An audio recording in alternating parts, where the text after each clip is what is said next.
तो राजधानी दिल्ली में आज एमसीडी के 250 वोट के लिए वोटिंग लगातार जारी है और एमसीडी में पिछले 15 सालों से बीजेपी का कब्जा है और इस बार उसे आम आदमी पार्टी से कड़ी चुनौती मिल रही है। जी हां, दिल्ली में सुबह से ही पोलिंग बूथ पर लंबी लंबी कतार नजर आई। लोग सुबह सुबह अपने वोट डालने के लिए, अपने मताधिकार का इस्तेमाल करने के लिए मतदान केंद्र पहुंच रहे हैं। इस बार दिल्ली में कूड़े का पहाड़, पॉल्यूशन, शराब घोटाला, भ्रष्टाचार, ट्रैफिक जैम जैसे मुद्दे प्रचार के दौरान खूब गूंजे थे। और अब देखना है कि इस बार दिल्ली की जनता किस मुद्दे पर वोट देती है। वोटिंग के लिए 13,668 बूथ बनाए गए हैं और आपको बता दें कि इसी के साथ सुरक्षा के लिए तकरीबन 90,000 पुलिस के जवान तैनात हैं। नतीजे 7 दिसंबर को आएंगे, लेकिन उससे पहले जमकर वोटिंग हो रही है।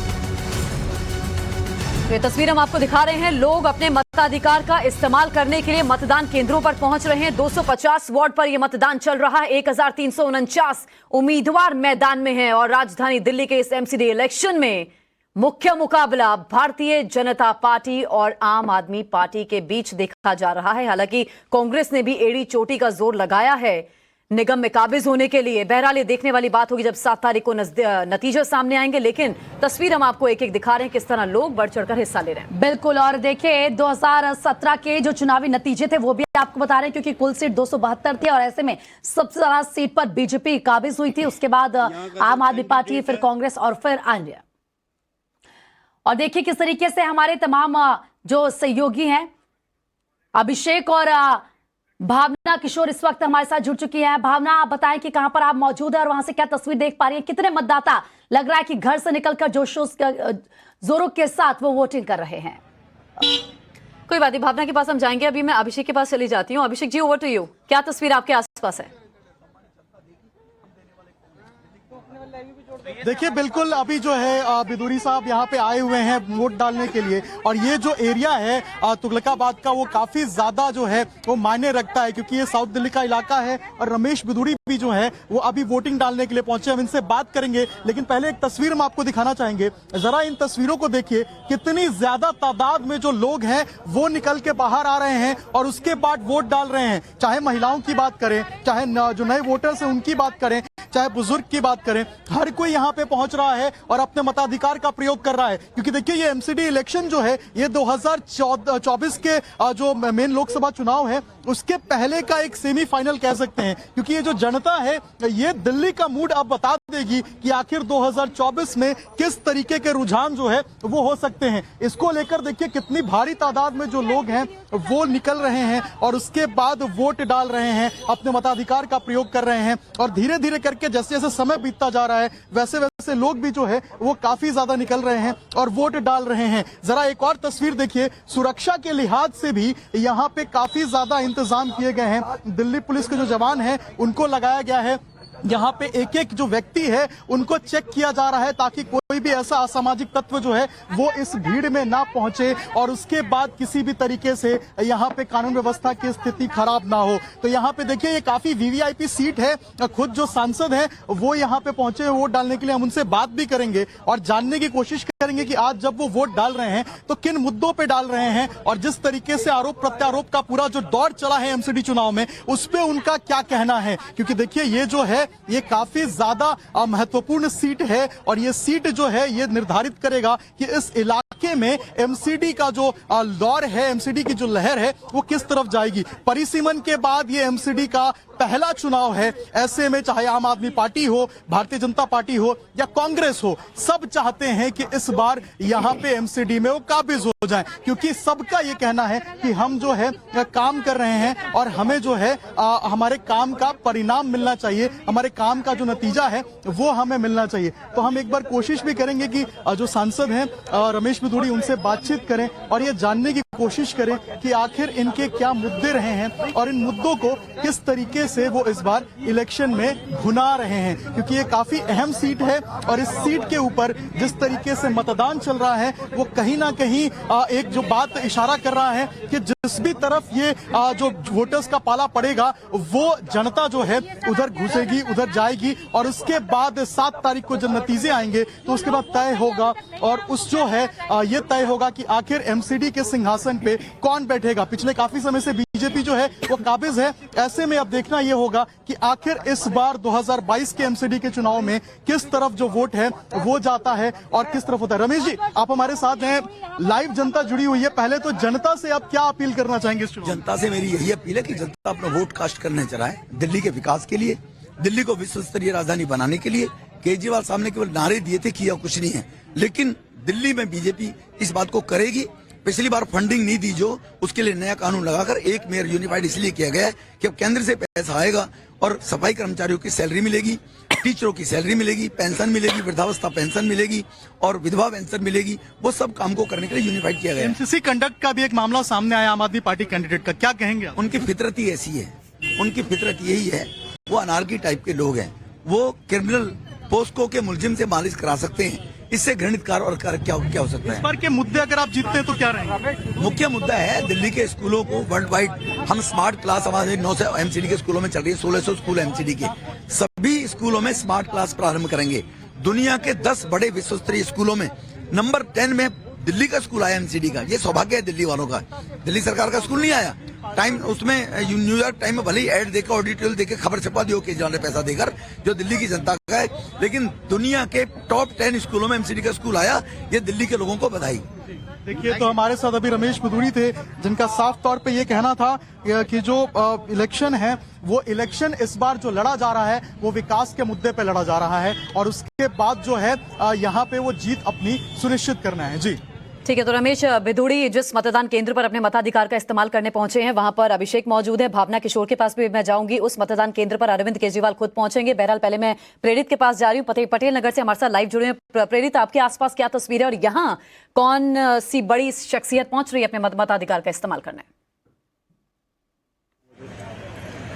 अब बिल्कुल देखिए कि मैं वेस्ट पटेल नगर के जिस बूथ के बाहर मौजूद हूँ, ये बूथ एक तरीके से महत्वपूर्ण है क्योंकि जो दिल्ली के जो बीजेपी के प्रदेश अध्यक्ष आदेश गुप्ता वो यही मतदान करने पहुंचे हैं। यानी कि जिस आदेश गुप्ता जो दिल्ली बीजेपी के प्रदेश अध्यक्ष है, उनके नेतृत्व में भाजपा इस बार जो पूरे एमसीडी के चुनाव जोर शोर से लड़ रही है, वो यहाँ मतदान करने पहुंचे। और मतदान के दौरान जब हमने उनसे बातचीत करने की कोशिश की, हमने उनसे पूछा तो उन्होंने कहा कि अरविंद केजरीवाल ने जिस तरीके से घोटाले के, जिस तरीके से भाजपा और उनकी टीम ने घोटालों का उल्लेख लोगों के बीच में पहुंचाया, जिस तरीके से सत्येंद्र जैन का वीडियो लोगों तक पहुंचाया कि जेल के अंदर किस तरीके से उन्हें मसाज दिया जा रहा है, इसको लेकर के उनका साफ तौर पर कहना है कि इससे उन्हें कहीं ना कहीं लाभ मिलेगा और जनता जो है वो समझेगी कि किस तरीके से आम आदमी पार्टी भ्रष्ट नीति अपना रही है। इस तरह के आरोप आदेश गुप्ता ने लगाए हैं। लेकिन देखिए, ये जो सीट है ये महत्वपूर्ण भी है क्योंकि ये सीट इसलिए महत्वपूर्ण है, ये जगह क्योंकि ये खुद जो है भाजपा के जो प्रदेश अध्यक्ष है उनका ये जगह, उनके ये इलाका है। साथ ही साथ देखिए कि जिस तरीके से दिल्ली में एमसीडी का चुनाव हो रहा है, इस बार एमसीडी बहुत हटके चुनाव है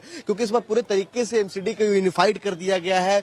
250 सीटों का उसमें परिसीमन हुआ है। इसको लेकर के मतदाताओं में भी खास तरह का इसमें जो एक रुझान देखने को मिल रहा है। मतदाताएं जो बहुत ज्यादा उत्साहित नजर आ रहे हैं और मतदाता जो खास करके जो मतदान के पहले जो स्लोगन दिया जाता है कि पहले मतदान फिर जलपान, उसको लोग फॉलो कर रहे हैं। और सुबह से ही लगातार लोगों की कतार खड़ी। देखिए किस तरीके से, मैं आपको दिखाना चाहूंगा मतदान केंद्र के बाहर से, देखिए किस तरीके से जो तमाम जो लोग हैं वो मतदान केंद्र पहुंच रहे हैं मतदान करने के लिए। और मेन दरवाजे पे यहाँ पे देखिए सुरक्षाकर्मी मौजूद है, लोगों से पूछ रहे हैं किस तरीके से आप उनसे कागजात वगैरह मांग रहे हैं। उसके अलावा मैं आपको अंदर की तस्वीर दिखाना चाहूंगा मतदान केंद्र के अंदर की। देखिए ये जो मतदान केंद्र है, यहाँ पर भी देखिए कि किस तरीके से केंद्र के बाहर तमाम लोग खड़े हैं। कुछ लोग अपने वोटर लिस्ट में अपने पर्ची देख रहे हैं, अपने पर्ची ले रहे हैं वोटर लिस्ट के लिए, और साथ ही साथ तमाम जो लोग हैं वो यहाँ पर मतदान करने पहुंच रहे हैं। यानी कि जिस तरीके से विधानसभा और लोकसभा के दौरान लोग उत्साहित होते हैं मतदान करने के लिए, उसी तरीके से ठीक एमसीडी में भी वो उत्साह लोगों के बीच में दिख रहा है। बिल्कुल प्रेरित, आपने सही कहा क्योंकि छोटी सरकार बननी है दिल्ली में और ऐसे में कहीं ना कहीं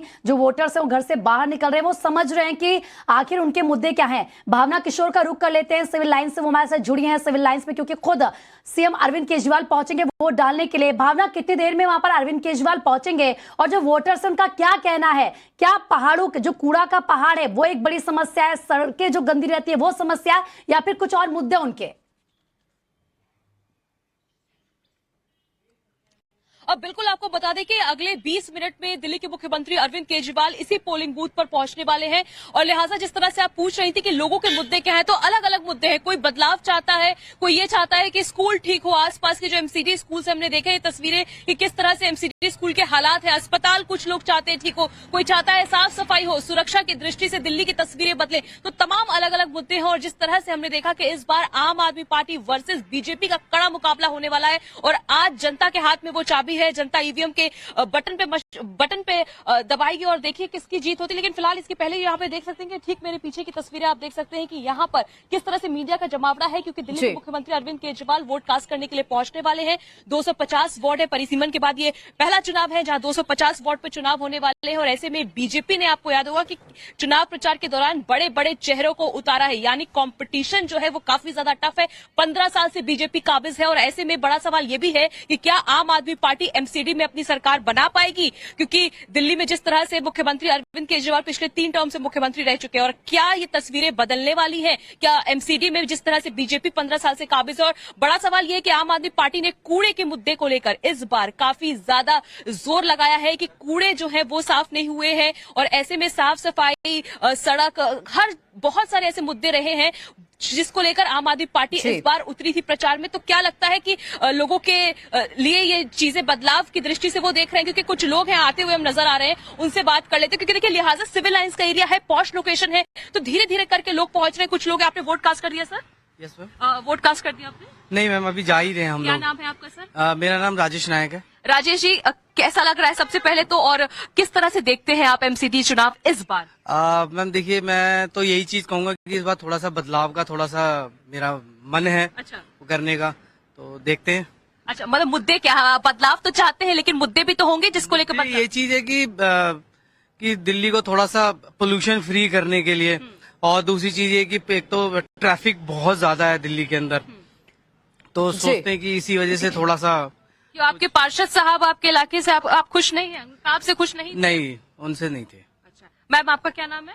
संयुक्ता नायक। अच्छा, आप महिला हैं, आप क्या चाहती हैं, क्या बदलाव हो आपके इलाकों में? आपके पार्षद कैसे हो, आप क्या चाहती हैं, किस तरह से देख रही हैं? देख रही हो कि क्या मतलब अच्छा है, बट पानी की बहुत समस्या रहता है। पानी एनी टाइम नहीं आता, कभी कभार आता है, कभी कभार नहीं आता है। अब पानी का थोड़ा सुविधा हो जाता है तो अच्छा होता है। ठीक है, तो देखिए अलग अलग परेशानी है जिसको लेकर आज वो अपने मताधिकार का इस्तेमाल करने के लिए केंद्रों पर पहुंचे हैं। तो देखिए 15 साल से भारतीय जनता पार्टी निगम में काबिज है और जब से दिल्ली में सरकार बनाई आम आदमी पार्टी ने, तब से बीजेपी को लगातार चुनौती आम आदमी पार्टी दे रही है और अब एमसीडी इलेक्शन को लेकर भी एक बड़ा चैलेंज आम आदमी पार्टी है बीजेपी के सामने। तो देखने वाली बात होगी क्या बीजेपी वापसी करेगी या फिर आम आदमी पार्टी एक जोरदार झटका देगी भारतीय जनता पार्टी को। मैं जा रही हूं, हमारे साथ 2 खास मेहमान भी जुड़ गए हैं। अवनीजेश अवस्थी जी हमारे साथ है, राजनीतिक विश्लेषक है, सर आपका स्वागत है। रवि श्रीवास्तव राजनीतिक विश्लेषक है, सर आपका भी बहुत बहुत स्वागत है। अवनीजेश जी, सबसे पहले मैं आपके पास आ रही हूं।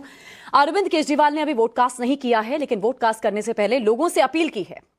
अपील में कहा है ईमानदार पार्टी को वोट दें, शरीफ और अच्छे लोगों को वोट दें, भ्रष्टाचार, गुंडागर्दी, लफंगई, गाली गलौज करने वाले को वोट बिल्कुल ना दें। लेकिन बीजेपी कह रही है जिनके खुद के मंत्री जेल में बैठे हैं वो क्या काम कर लेंगे लोगों के लिए? मुझे ज्योत्सना जी, ये अरविंद केजरीवाल दूसरी पार्टी के लिए वोट क्यों मांग रहे हैं? उनको अपनी पार्टी के लिए वोट मांगने चाहिए थे। ऐसे लग रहा है जैसे वो दूसरी पार्टी के लिए वोट मांग रहे हैं। वो तो 2014 से पहले जो पार्टी, एक ऐसा दल जो एक आंदोलन से उपजा हो, उसका क्या हश्र हो सकता है वो सामने दिख रहा है। अरविंद केजरीवाल का वो वीडियो भी आपने देखा होगा कि जिस दिन अन्ना हजारे ने कहा मुझे कि पार्टी से अलग हो जाओ, मैं पार्टी नहीं बनाऊंगा, पार्टी तोड़ दूंगा, खत्म कर दूंगा, अन्ना हजारे के बिना हम कुछ भी नहीं है। आज अन्ना हजारे ने जो खत लिखा उसका कोई जवाब नहीं। अन्ना हजारे को खुद दिल्ली आना चाहिए। अगर 2014 में आंदोलन से पहले आए थे तो मुझे लगता है कि उनको, अन्ना हजारे को फिर से एक बार आना चाहिए दिल्ली, और दिल्ली की हालत देखनी चाहिए। जहां तक मुद्दों की बात है, बड़ी साफ सी बात है कि दिल्ली में जिस तरीके से मल्टीपल इंस्टीट्यूशंस हैं उसमें बहुत बड़ी साफ आती है। कूड़ा पड़ा हुआ है तो निगम के जो कर्मचारी उनको पैसा दिल्ली सरकार देना होता है, वो नहीं दे रही है, बजट वहां नहीं दे रही। दिल्ली सरकार के जो कॉलेजेस हैं, 12 कॉलेजेस, वहां के प्रोफेसरों को, वहां के नॉन टीचिंग स्टाफ को वक्त पे सैलरी नहीं मिलती है। वक्त पे क्या नहीं, कई 6-6 महीने तक सैलरी नहीं मिली है। तो जिस तरीके की बात वास्तव में ये है कि एक समय में हम सब लोग इंडिया अगेंस्ट करप्शन के बहुत ज्यादा पक्ष में थे। कि हाँ वास्तव में जी। कोई है, लेकिन उसकी हकीकत देख करके कि जिस तरीके से उन्होंने कहा था कि मैं तो एक अगर कोई आरोप भी लगा अगर किसी पर तो मैं तत्काल हटा दूंगा। यहाँ ठीक पे है। 6 महीने से जेल में है कोई मंत्री, उसको मंत्री पद तक नहीं हटाया, ठीक है। उसको सैलरी मिल रही है मैंने सुना है, जबकि वो किसी फाइल पे साइन नहीं कर सकता। जी सर, मैं मसाज आपके के पास जितने लौटूंगी। इस वीडियो वक्त आए हैं केंद्रीय वहां से, मंत्री हरदीप सिंह पुरी क्या कुछ कह रहे हैं अपने दर्शकों को सुना देते हैं, फिर आपके पास लौटेंगे। जिनको जो रहती हैं डीडीए और बाकी ग्रुप हाउसिंग सोसाइटीज को, उसका हमने मास्टर प्लान में क्या एफआईआर दिया है, तो सब it's all in the public domain. और फिर जो हमारे देहात में भाई लोग रहते हैं उनका लैंड पूलिंग में, so I think campaign is over. अभी जनता को जाके अपना मतदान देना है और आपकी जो इंथुजियाज्म है उससे मेरे को लगता है कि नतीजे बहुत अच्छे होंगे। लास्ट टाइम 181 मिले थे बीजेपी को, लास्ट टाइम 180 के आसपास। देखिए आप सुन रहे थे, लेकिन रवि श्रीवास्तव जी का रुख कर लेते हैं, राजनीतिक विश्लेषक हैं। सर, जिस तरीके से हम देख रहे हैं 15 साल से क्योंकि बीजेपी काबिज है एमसीडी में, और इस बार वोटर्स बढ़ चढ़कर हिस्सा ले रहे हैं, घरों से बाहर निकले, लंबी लंबी कतारें हैं। क्या लगता है वोटर्स का बाहर आना ये किस ओर इशारा करता है कि एक बड़ी संख्या में वोट कर रहे हैं? देखिए जोशना, सबसे पहली बात तो ये कि लोग वोट कर रहे हैं, ये एक बहुत अच्छी बात है जी। क्योंकि जिस तरह से वोटिंग का आजकल रुझान चल रहा है, अभी आपने गुजरात का फर्स्ट पेज देखा है, लोग वोट नहीं कर रहे हैं, बहुत डिसअपॉइंटेड है। पर यहाँ पर मुझे एक चीज समझ में नहीं आती कि अभी मित्र कुछ कह रहे थे कि भाजपा ने बहुत अच्छा काम किया 15 सालों में, पर भाजपा ने 15 सालों में क्या काम किया? उन्होंने अपने चुनाव प्रचार में तो एक बार भी कुछ नहीं दिखाया। उन्होंने अपने कूड़े के पहाड़ 3 दिखाए और 16 और बनाने वाले हैं वो दिखाए, ना अपने अच्छे स्कूल दिखाए, ना अपने अच्छे अस्पताल दिखाए, ना पार्कों की हालत दिखाई, ना पार्किंग स्पेस की बात की, ना नगर निगम के कर्मचारियों को वेतन देने की बात की। उन्होंने काम किया तो फिर बताते क्यों नहीं है? और एक और अच्छी बात है, देखिए गुजरात के अंदर एक चुनाव होता है भाजपा का, तो सबसे पहला चेहरा मोदी जी का दिखाया जाता है। भाई यहाँ क्यों नहीं दिखा रहे मोदी जी का चेहरा? क्या हो गया, मोदी जी ने यहाँ काम नहीं किया क्या? वो तो यहीं रहते हैं, वो तो यहाँ के वोटर है, आज वोट देने भी जा रहे होंगे, तो आते क्यों नहीं सामने, बताते क्यों नहीं आकर के कि मोदी जी ने ये कमाल किए? अरे कूड़े के पहाड़ खड़े हैं और इलेक्शन से 10 दिन पहले आप वहां पे प्लांट लगा रहे हैं कि अब हम इससे एनर्जी प्रोसेस करेंगे। 15 साल में जो 2 लाख करोड़ रुपए जनता के लेके खा गए, उसका कोई हिसाब नहीं है। और जनता के लिए सत्येंद्र जैन, मनीष सिसोदिया एमसीडी इलेक्शन में मुद्दा नहीं है। जनता के लिए मुद्दा है उसके घर के पास में सफाई, उसके घर का पास का स्कूल, उसका अस्पताल, उसका पार्क, उसकी पार्किंग, उसका जो फेरी वाले हैं वो किस तरह से नहीं, जनता के लिए मुद्दा रवि जी ये भी है कि जिस प्रतिनिधि को मैंने चुना है या जो आज सरकार में मंत्री बन के बैठा है, उस पर क्या गंभीर आरोप लग रहे हैं। जनता इस बारे में सोचती तो ऐसा है नहीं, ऐसा नहीं है नहीं सोचती। मैं वापस आपके पास आऊंगी। अवनी जी, सवाल तो ये है कि अब आपने मतलब भारतीय जनता पार्टी ने अब ये वादा कर दिया कि हम तीनों कूड़े के पहाड़ को साफ कर देंगे। अब इतने सालों से बीजेपी क्या कर रही थी? कूड़े के पहाड़ नहीं साफ कर पाई। बात ज्योत्सना जी बात बड़ी साफ सी है। कूड़ा इकट्ठा तभी होता है जब झाड़ू काम नहीं करती है। ये तो कूड़ा हटाना, कूड़ा कम करना तो झाड़ू का काम है ना। तो झाड़ू ने काम नहीं किया, कूड़ा इकट्ठा हुआ, काम कर रही है। एक बात, ये तो भारत रत्न दे रहे थे, जो जेल में मिनिस्टर है उनका जी, उसको भारत रत्न मिलना चाहिए सत्येंद्र जैन को। जो पार्टी इस तरीके की हरकत कर सकती, इस तरीके का बयान दे सकती है कि उसको सत्येंद्र जैन को, जो एक रेपिस्ट से, जिसको इनके उप मुख्यमंत्री ने थेरेपिस्ट कहा, इतना झूठ बोला कि शर्म नहीं आ रही, वो बीमार है, वो तो फिजियोथेरेपी करा रहा था। इस पे झूठ पे कोई क्यों नहीं बोलता? फिर रवि श्रीवास्तव वो थेरेपिस्ट था, वो उसके पास फिजियोथेरेपी की डिग्री थी, वो रेपिस्ट, ठीक है, पॉस्को एक्ट के अंदर बंद है। और आप यहां पर बड़ी बड़ी बातें कर रहे हैं कि ये नहीं किया, मोदी जी क्यों नहीं आते? अरे आपकी होगी मोदी जी से व्यक्तिगत कोई दुश्मनी, निकाल लीजिए जाकर के। जी, बात बड़ी साफ सी है कि उस व्यक्ति को जो वहां पर जिस तरीके से उसको खाना मिल रहा है, जिस तरीके से उससे जेल के वार्डन मिल रहे हैं आकर के, जेल के जेलर मिल रहा है आकर के, जिस तरीके से फैमिली के लोग मिल रहे हैं आकर के, ये संविधान की धज्जियां नहीं उड़ाना, ये कानून की, सर बिल्कुल देखिए, लेकिन ये तो जनता देख ही रही है, दिल्ली की जनता ये भी देख रही है कि कौन मंत्री क्या कर रहा है, जो वादे किए जाते हैं वो पूरे किए जाते हैं या नहीं। लेकिन साथ ही साथ वो पोल्यूशन भी देख रही है, जो उसके अंदर जहर घुल रहा है, और वो उन कूड़े को पहाड़ों को भी देख रही है। आप दोनों का बहुत बहुत शुक्रिया सर हमारे साथ जुड़ने के लिए, अपनी राय साझा करने के लिए। हमारे तमाम सहयोगी भी जुड़े हुए थे। आप अपनी नजर बनाए रखेगा पल पल के अपडेट के लिए।